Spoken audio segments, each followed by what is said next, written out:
It's not a hot take that the items added with the Risk of Rain 2 Seekers of the Storm update were a bit lackluster. We'll get into why each item specifically was either overtuned or incredibly weak later, but more broadly, the main issues of the items were one of three things. Firstly, a lot of the items stack very strangely, making them kind of boring to pick up. Whether it be very confusing and unique changes like the runic lens, or simple ones where the further stacks do less than one stack would, many of the new items do this with seemingly no reason behind it. The second reason is that a lot of these items aren't visually impactful or interesting at all, making them bloat the item pool. It may not actually mean something, but an item that does something small in the background can be kind of disappointing compared to an item that does something that you can see, even if the background one is more impactful, and it still makes a difference. And the last reason is that most of the items don't seem to be designed with much item synergy in mind. The items added in the Survivors of the Void didn't have this issue, Void items in particular being one of the greatest additions to the game as they actually involve thought behind them when you pick them up. With all that said though, there is a possibility for redemption. In the version 1.3.2 update, the developers did say that they were looking into gameplay changes for the future after most bugs have been patched, so at least we have something to look forward to. But for now,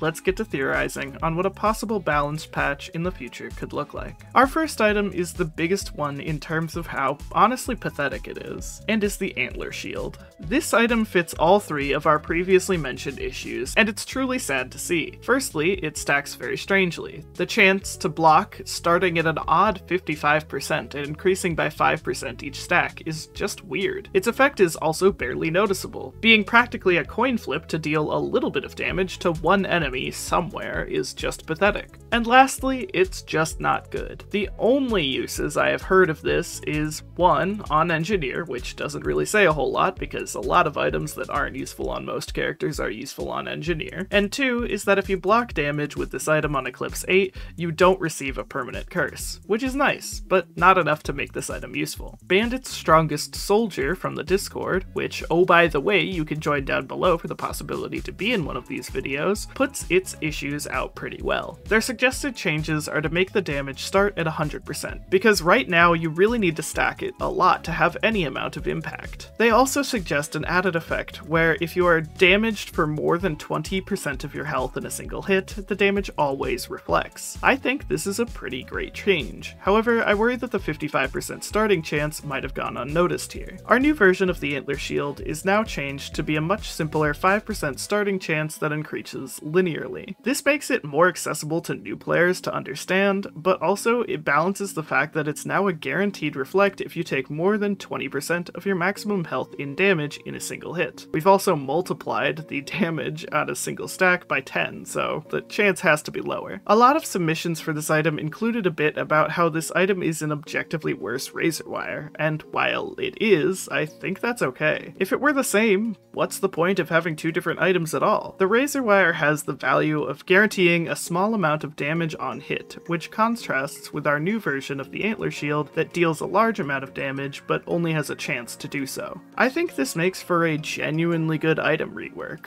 And I think that a lot of other items in this video are a similar story. Most of them either need slight quirks to make them interesting or simple stat changes to make them useful. This new version of the Antler Shield allows for it to be useful on other survivors as well, and not just Engineer, even if you don't really want to be taking damage in the first place. Our next item is another weird one that I think is a good item in concept that was simply executed poorly. The Unstable Transmitter struggles from two main things. The first is that the damage is kind of pathetic. 350% isn't awful, but either way, no one is picking this thing up for its damage. The second is that the teleport is rarely helpful, often teleporting you into more danger or not moving you far enough away to do anything useful. Unfortunately, this item isn't really salvageable, as an uncontrollable teleport isn't really something that can be seen as a good thing, and more properly fits a lunar item. Because of this, after sifting through the submissions I received for this item, I'm deciding on this one from Nem, where instead of making you teleport and explode, it makes you leave behind a copy of yourself that attracts enemies instead. Our new version of the Unstable Transmitter is just that, and I think this is a great change. Not only is this a less punishing item, it's arguably more useful. allowing you to actually relieve some pressure from the enemies. This could be a fun metagame as well, allowing you to get huge value from your area of effect items by forcing the enemies to group up. It's a shame that if this were to be added, the teleporting mechanic would be removed, but like I said, I'm not sure there is a way to twist it in a way that could be useful without it being OP. As with all of these, be sure to leave your ideas for some balance changes or reworks of any item in the comments down below, because there is a ton of possibility here. I think a common theme among bad items here is that items that force you to take damage aren't very good, especially if it has even more roadblocks like a chance holding it back as well. Some people might point to the roll of pennies and say that it has the same issue, but I don't really agree, as that item's effect is guaranteed, and even the best players always take damage. The roll of pennies encapsulated what I think an item that activates on taking damage should, being a direct benefit that helps you come back from a low point in a run. The Noxious Thorn is another item that sounds incredibly strong on paper, but in execution isn't so great. It falls into those same two issues from before, only activating when you take damage and still being locked behind a 25% chance on top of it all. Bandit, from the Discord, proposes a similar solution to the Antler Shield change, and that is to just make it guaranteed. You already need to take damage to activate this item, so why make it extra difficult? They propose that it should be guaranteed on hit to apply the 2 stacks of bleed, which I feel may be a little bit overpowered if not put in check. Maybe it could have a cooldown of sorts to balance this. They also turned it into more of an ignition tank adjacent item, where it increases the damage of your bleed and collapse stacks by 20%.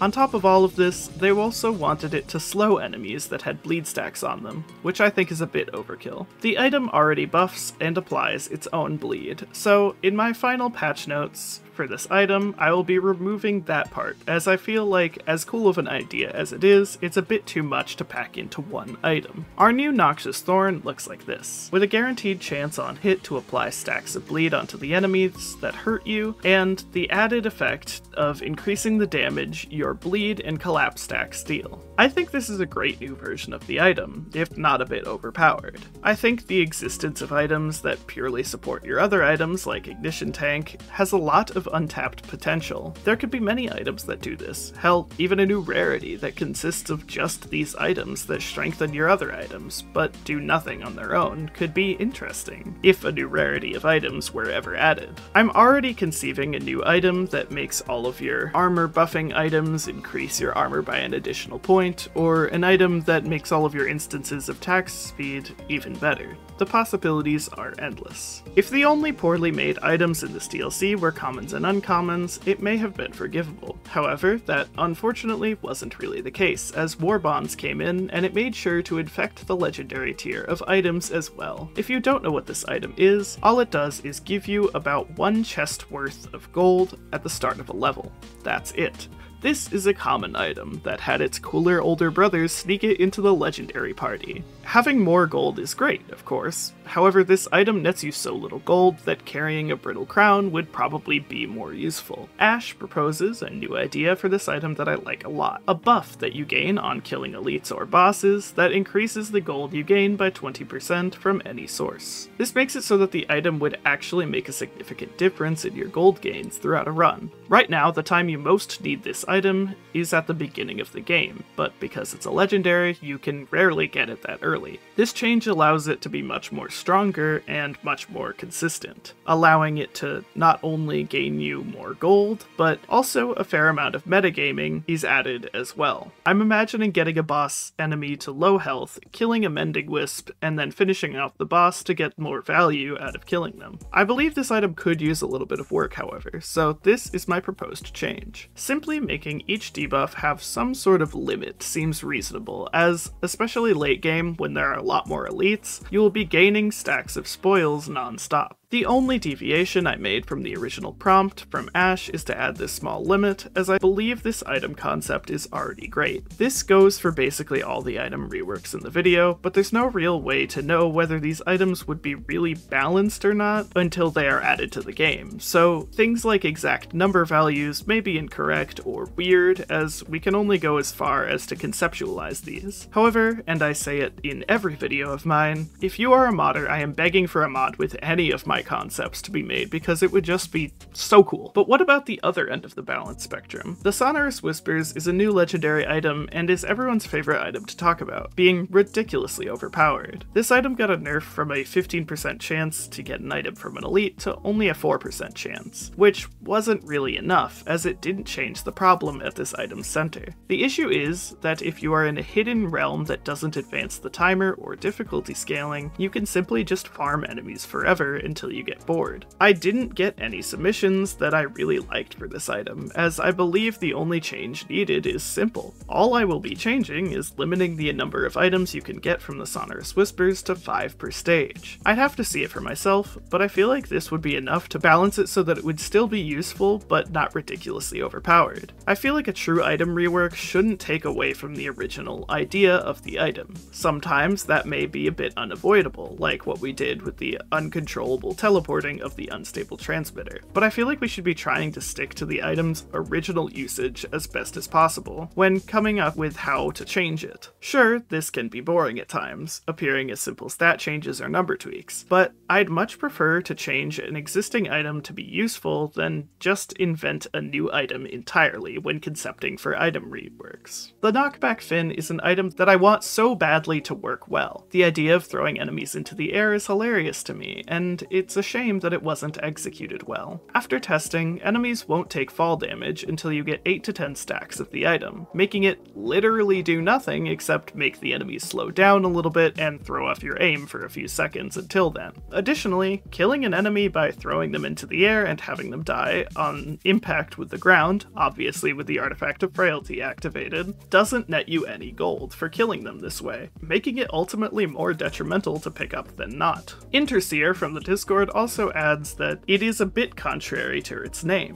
not knocking back enemies, but instead knocking them up. Their change follows this, making it actually knock enemies back 5 meters per stack and stunning them slightly when this happens. I like this change a lot, despite the unfortunate loss of the knock-up and fall damage effect. All I want to change is to remove the stun effect and make it stack a little less aggressively, as because it is a white item, that distance can get out of hand quickly, especially if it can knock back bosses. They say in their submission that the stun duration would be slightly less than the stun grenade to not make the item useless, but I disagree that the value of the stun grenade is the duration of the stun, but instead the interruption of the enemy's attacks. The Knockback Fin having a stun effect at all, I think, would make the stun grenade obsolete, so I'll be removing that from the final draft of this item's patch notes. The Warped Echo is our final highlighted item of the video and is accused by a lot of people for just bloating the common item pool. It doesn't really do a whole lot on its own, except delay your death by a little bit for big hits and have its cooldown used up by little hits. It seems to be designed purely for synergies with your other items that activate when you take damage, allowing them to activate multiple times. This is great and all, but is still a rather unnoticeable side effect if you aren't actively metagaming it. The very simple change proposed by Nem, who found their way into this video a second time, is to make it so that the second hit from the Warped Echo is non-lethal, leaving you at 1 HP instead. This, plus their added suggestion of the cooldown of the effect reducing per stack, will be going without any changes for me, as I think it's pretty great.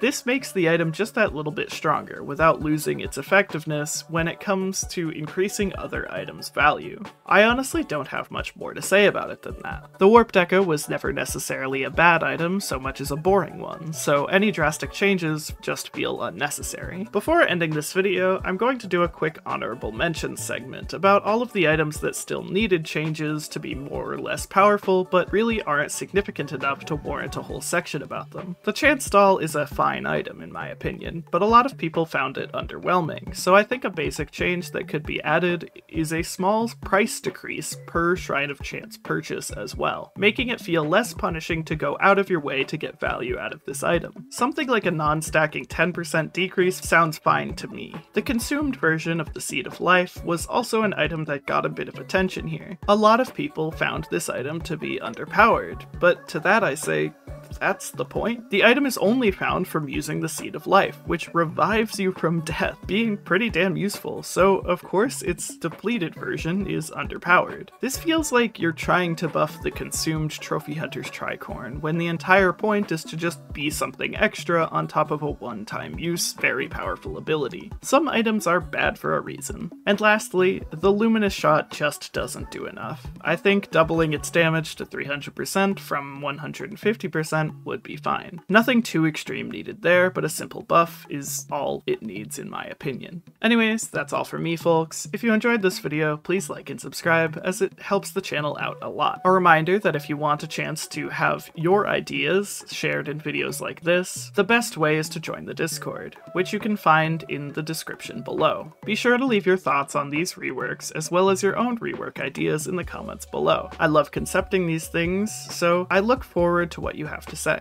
Thank you to our members who support the channel by going that extra mile, and thank you again for watching. Bye-bye.